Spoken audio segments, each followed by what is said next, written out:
Fala pessoal, muito bom dia. Sou Alex Mendes, estamos aqui para mais um Warm-up de mercado, aquele nosso bate-papo diário aqui que a gente sempre tenta trazer informações para vocês sobre os mercados internacionais, no intuito de ajudar o dia de trade aí de cada um. Tá? Então, hoje a gente vai dar uma passada aqui pelos ativos, vamos falar um pouquinho de alguns ativos que a gente viu ontem à noite em live e vamos dar uma olhada, fazer um overview aqui de mercado. Vamos começar pelo calendário hoje. Hoje a gente tem a volta do feriado, né, do mercado americano de ontem, né, feriado do Dia do Presidente. Então hoje a gente vai ter uma visão, né, de como que a gente vai, como que o mercado vai estar encarando as últimas movimentações aí políticas, né, e as últimas notícias que a gente vê no cenário econômico. Temos daqui a pouco, às 10h30, né, alguns dados importantes aqui da economia canadense, tá, que pode impactar diretamente também no mercado americano. Tá? A gente tem CPI aí, tem taxa de inflação, tem alguns dados bem relevantes aqui do Canadá. Tá? Pode influenciar inclusive os pares relacionados com o dólar canadense. Tá? A gente tem Manufacturing Index também às 10h30, tá? Um dado relevante para os Estados Unidos. Depois esse Housing Market Index. E aí a gente, ao 12h20, a gente tem mais um membro do Fed fazendo um pronunciamento aí que sempre o mercado fica de olho aí, né, e ouvidos muito bem atentos. Às 15 horas também temos um membro do Fed falando. Tá? Então, mais ou menos esse é o calendário, nada de extremamente relevante para os Estados Unidos, mas esses dados aqui da inflação canadense e de CPI, tá, podem trazer um pouquinho de volatilidade aí para os mercados. Todo mundo, com certeza, aguardando aí esses dados. Tá? Bom, cenário político, né, o que eu acho que pode fazer preço um pouquinho hoje é a tentativa dos Estados Unidos de fazer reuniões aí no sentido de um cessar-fogo lá na guerra da Ucrânia. Tá? Isso está sendo visto com diferentes vertentes aí. Há quem acha que pode ser que os Estados Unidos esteja fazendo um bom trabalho tentando impedir a guerra, está causando sempre algum descontentamento, principalmente no lado europeu, por não estar participando tão ativamente assim nenhum representante europeu da reunião que está acontecendo entre Rússia e Estados Unidos com a mediação de Arábia Saudita. Tá? Então eu acho que isso daí é uma coisa que a gente tem que ficar de olho, tá? Porque pode sair dali algumas declarações e alguns resultados, né? Algumas prévias dos próximos passos, que com certeza poderão fazer preço nos mercados aí, tá? E aí eu ressaltaria principalmente mercados de commodities, né? Pode estar fazendo preço em ouro, pode estar fazendo preço em petróleo, tá? Por quê? Porque a manutenção ou não da guerra pode afetar diretamente a variação no preço, principalmente no preço dessas commodities. E aí vem um efeito cascata trazendo para vários outros mercados aí essa decisão ou não decisão que pode estar acontecendo a partir dessa reunião. Bom, Nasdaq ontem a gente deu uma analisada mais macro no gráfico diário e eu coloquei um fio aqui dessa última pernada de baixa, tá? Fazendo as suas extensões para cima. A gente tinha alvos para o Nasdaq ao final, né, dessa extensão em 22.937 e ontem ele estava bem perto aqui desse segundo alvo aqui da extensão, tá? Que é 22.218 no diário. A gente está aqui no gráfico diário e eu ressaltava que o seguinte: enquanto o Nasdaq, né, ou qualquer índice, enquanto eles estiverem com as suas médias alinhadas e viradas para cima, tá, a gente tem que pensar que as operações de compra elas têm uma maior probabilidade de sucesso. Apesar de que agora a gente chegou numa região de topo, tá, e nos gráficos menores, né, nos tempos mais curtos, eu posso começar a pensar em fazer vendinhas de contra essa tendência do gráfico diário, tá, para tentar capturar um pouquinho esses repiques, né, esses retornos à média que ele pode vir a estar fazendo. Tá? Então, se a gente olha um gráfico um pouquinho menor, 60 minutos, a gente vê a força da tendência aqui, ó, que fez um fundo duplo aqui ontem.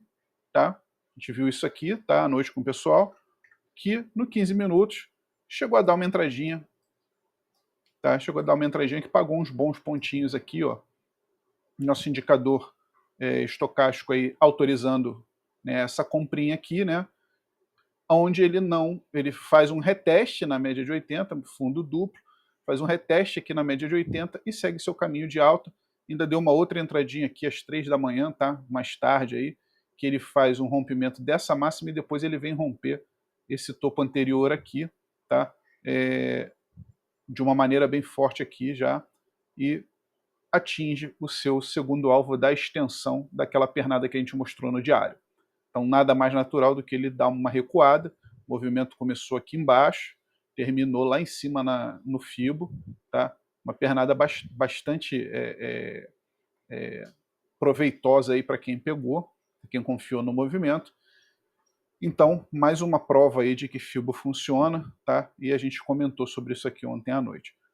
Outro que a gente comentou ontem à noite foi o HK, tá? Não está marcado aqui no gráfico, aliás, está marcado a projeção, não está marcado a call, né? A gente chegou a falar ontem de compra aqui no pós-abertura do HK, na formação desse segundo candle aqui dos 15 minutos, e eu cheguei a falar que a gente poderia bater esse alvo aqui, ó. Coloquei ele como alvo final, 22.980. Ele foi mais, tá? Ele foi bem mais. Na verdade, ele chegou aí no 23.151, tá? E a gente poderia, se tivesse acompanhado aqui pelo indicador estocástico, a gente vê, ó, que realmente a compra só terminou aqui, ó, na hora que realmente a gente consegue cruzar a média aqui do estocástico para baixo, tá? Iniciando um processo de reversão de tendência. Tá? Então essa pernada de alta aqui, ela só reverte a partir da perda da mínima desse candle vermelho aqui, e é o que ele faz. Ele deixa ainda uma inside bar aqui, ó, que nos leva a pensar o que? Aqui tanto poderia romper para baixo e descer, como romper para cima e subir, né? O intuito da inside bar é exatamente esse. Vocês podem estar olhando esse setup aqui da inside bar, é assim que se operaria. Como ele perdeu a mínima, poderia ter operado na ponta vendida aqui também, com stop na máxima do candle anterior. Uma boa venda aqui também teria sido no estocástico, iniciada aí às 2h30 da manhã, para o nosso horário um pouquinho apertado de fazer. Tá? Então, foi outro que a gente chegou a comentar. Daqui a pouco a gente vai falar lá no euro também, vamos comentar sobre o euro. Vamos comentar aqui o GER. Tá? O GER também ontem eu cheguei a colocar um FIBO aqui no 15 minutos, tá? E a gente realmente tinha uma formação aqui que aparentava poderia ser um topo duplo, tá? Na verdade, informação, tá? A gente não chegou a pegar esse topo duplo. Eu estava por aqui, ó, pela média, na hora que a gente estava falando, mas eu deixei esse FIBO aqui. Caso ele rompesse para cima, já tinha alvos, e caso ele descesse, a gente já tinha as retrações aí onde ele poderia estar contendo o preço. E ele se conteve aqui numa retração, tá, de FIBO, que na verdade 38% de correção, apesar de estar 0,61 aqui, tá, é só inverter o FIBO aqui, ó, que ele vai dar os 38. Tá? Prontinho, 38%, tá vendo? Então, ele saindo daqui até aqui em cima, tá? Ele corrigiu 38, segurou, faz um bom candle de reversão, uma boa formação de reversão aqui, tá? O estocástico lá embaixo já autorizando, já dando a sobrevenda, tá? E mostrando que aqui poderia ter uma entradinha comprado, tá? Que poderia ser uma boa entrada, para quem quisesse pegar isso 6h45 da manhã. E, para quem acorda cedo, 4h45, foi a hora que ele deu a venda aqui, ó. Deu uma vendinha aqui pelo gráfico de 15 minutos, uma vendinha bacana na perda dessas mínimas aqui, stopzinho na máxima anterior, um risco-retorno muito bom, alvo inicial na média de 80, tá? Bateu rápido nela, lateralizou e continuou a romper para buscar a retração. Então, no momento que ele bate nessa média de 80, você já pode bater uma parcial, tá? E deixar um pouco do seu lote para ver se ele vai mais e proteger a operação, tá? Para você evitar tomar uma violinada. Então, operação bacana aí no GER, também já, como eu sempre falo, o GER de manhã cedo costuma dar boas operações. Tá? Mercado cripto. Mercado cripto sofrendo hoje, tá? Caindo bastante, tudo desabando aí, tá? Nada de anormal, tá? Que esse susto aqui de 5%, 6%, tal. Isso aqui no mercado tradicional é um Deus nos acuda, mas assim, no mercado cripto eu encaro como uma certa naturalidade, tá? O market cap vem caindo, tá? Chegou a... Opa, cliquei no errado aqui, peraí. Chegou a 308, tá? Trilhões de dólares, já vai tentando uma recuperação, tá? Isso aqui não procurei nenhum tipo de notícia específica, tá? Para identificar o que poderia estar acontecendo, mas na verdade a gente sabe que o mercado cripto ele é sempre dessa forma, né? Isso é bom e ruim dependendo de como você está se posicionando. Por exemplo, Solana hoje vai tombando 6%. Para o day trader, tá? Ele pode estar feliz da vida se ele pegou essa vendinha aqui em Solana, aqui em cima, tá? Ó, já sinalizou uma venda aqui, ó, e só continuou até lá embaixo, uma vendinha aqui mais ou menos de 8,30% na Solana, tá? Isso se pegou aqui só pelo estocástico, tá bom? Por que eu estou falando dessa venda e não estou falando dessa compra, tá? Pelo estocástico aqui, ó, que teria dado uma compra, mas olha as médias. Posição de média, posição de venda. Então eu vou preferir operação na ponta que a média está me favorecendo. A tendência é que todas as operações sinalizadas quando as médias estão a meu favor, elas sejam operações melhores. E aqui você vê, ó, deu uma compra aqui, não passou da média. Aqui, deu uma compra aqui, ó, ontem, não passou da média. E a venda que deu? A venda deu aqui em cima, ó. A venda deu aqui em cima. Não passou da média de 80 e deu essa vendona aqui, ó. Mesma coisa aqui, ó. Deu uma compra aqui, não chegou nem na média de 80. Outra venda e por aí vai. Ou seja, quando a gente utiliza o oscilador andando a favor das médias, a gente costuma ter um desempenho bem melhor, tá? Ethereum vai dando uma sofrida também, ó. Hoje, uma queda de 3%, tá? Bastante feio o cenário hoje aí para as criptos, tá?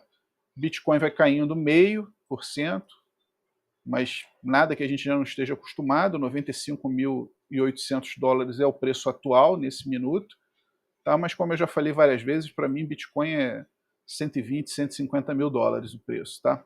A Aave, que ontem subiu para caramba, está devolvendo uma boa parte do lucro, tá? Olha aqui, ó, pode ser realização, tá?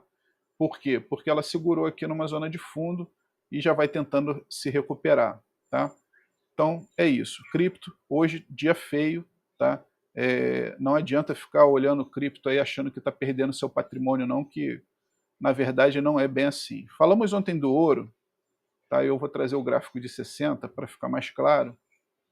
O ouro, na hora que a gente estava falando, foi aqui comecinho da noite, tá? De ontem. E o que eu comentei, tá? Essa lateralização aqui que o ouro estava fazendo, exatamente entre duas retrações de Fibo, tá, desta pernada aqui, tá, poderia acontecer duas coisas, né? Ou a gente poderia romper e seguir a trajetória de alta, que foi o que aconteceu, tá? Ou, caso a gente caísse bastante, poderia ativar um pivô, perdendo esse fundo. Eu ainda comentei que não acreditava muito no rompimento dessa mínima aqui, ativação de pivô de baixa, pelo simples fato desse candle aqui ter chamado a minha atenção. Um candle extremamente comprador, que desencadeou toda esta pernada aqui de recuperação, que levou o preço lá em cima de novo, tá? Porque isso aqui, esse pavio inferior aqui, né, essa sombra inferior, é um trabalho enorme que os compradores fizeram para trazer o preço e não deixar ele afundar. Então eu não acreditava muito nessa hipótese. Deu a hipótese que eu achava, que foi dele romper para cima, e agora ele já segue acima das suas médias pelos 60 minutos, com as médias se alinhando. A média de 20 já volta a trabalhar em cima da média de 80, sinalizando que podemos ter uma continuidade nessa tendência de alta. O que isso quer dizer? Que eu vou preferir operações na ponta da compra. Então eu estou olhando o estocástico aqui, ainda querendo dar uma vendinha, tá? Mas eu não vou pegar essa vendinha porque agora eu tenho duas médias aqui para baixo para me defender nos 60 minutos. Então, se eu quiser vender, eu vou esperar o rompimento e talvez até um reteste dessas duas médias, tá? Também foi comentado ontem. Petróleo, Brent, tá? Vinha finalmente, toda vez que o Brent rompe essa média de 80, tá? A gente vê que ele está tendo dificuldade, é só olhar para trás. Ó. O máximo que ele conseguiu ficar aqui foi por um dia e pouquinho, e já tomou uma pancada de novo. Então, tá difícil ele se segurar por cima dessa média de 80. Agora não está sendo diferente, vai andando meio de lado, está dentro de um range aqui, ó, que a gente até poderia deixar esse range desenhado aqui, tá? Porque esse range aqui nos 60 minutos ele dá boas entradas aí nos tempos gráficos menores, para quem gosta de day trade, tá? Levando-se em consideração que chegou no topo do range é venda, chegou no fundo do range é compra, tá? Então, enquanto ele estiver assim, a gente tem que pensar nessa forma. Se ele bater aqui embaixo é compra, se ele bater aqui em cima é venda, tá? Isso é uma premissa aí, um cenário possível para o Brent. Tá? Voltando a moedas, euro-dólar a gente olhou ontem, eu vou fazer aqui o 15 minutos, tá? Chegamos a comentar esse pivô de baixo aqui do euro-dólar, a gente pegou um pouquinho atrasado, quando a gente chegou no euro-dólar para comentar, já tinha acontecido esse rompimento aqui desse pivô, e eu falei assim, eu vou deixar o alvo, os alvos aqui do pivô, porque pode ser que ele venha fazer um reteste aqui dessa regiãozinha aqui, dessa mínima rompida, e volte a cair. Dito e feito. Largou um candle aqui à meia-noite e 30, largou um candle bastante vendedor, um martelinho invertido, que a perda da mínima dele já autorizaria uma venda, e ele foi buscar o terceiro alvo do pivô.